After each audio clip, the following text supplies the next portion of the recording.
Dyslexia and Testing. Like, I go to a test and I think, okay, I have an hour to take this, and normally it's half an hour. Like, I wouldn't even think that it was like the normal time, so it's kind of part of how I live now.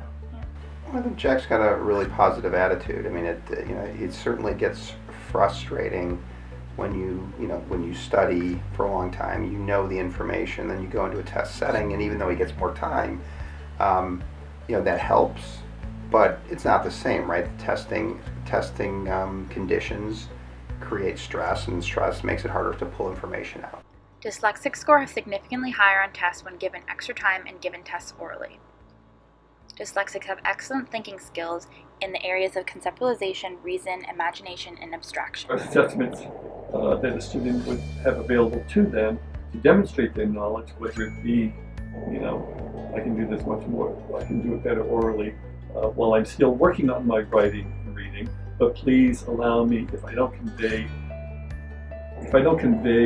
fully what I understand in writing, please allow me to speak to you also, to enhance some of what I've written. And I know perhaps my writing is not the strongest, but I want you to know I understand the process that we've been doing.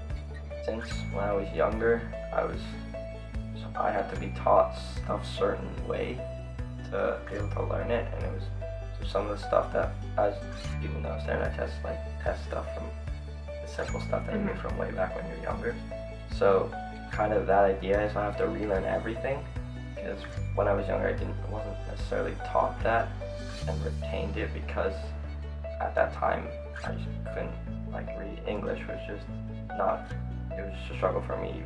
He'll walk into a test thinking he knows the information cold, and he probably does know the information cold, but then when he goes and does a test, he'll make a mistake or something will get left out because, in testing conditions, that's what happens. So through differentiation, through, multiple pathways to demonstrate multiple, some people call it multiple performances of how to demonstrate my knowledge. I mean, when I take tests and quizzes or assessments so I take them in the SLD, they have pods where you take them by yourself, so that's very helpful. You get to sit there and think about your thoughts by yourself and not worry about the time, which sometimes if you're taking it in class, it's stressful because everyone else is finishing and you're not. Standardized tests can become a gatekeeper to future success if accommodations are not provided. Research shows that making standardized tests untimed would leave most kids' scores unchanged while lifting the scores of many children with learning disabilities. Well, I mean, the first thing he's been doing is he's been preparing for his ACTs. One of the things we did was make sure that because of his learning issues that he applied for and received extra time to take the test. So he's going to be able to do it in a space outside of the room, in where he can focus more, and he gets more time because he needs more time to process. So that will obviously help him in terms of being successful on that test. I mean, practicing for the test, it takes forever. It'd take me about 3 or 4 days, because with plus homework during the week to be able to finish the math section.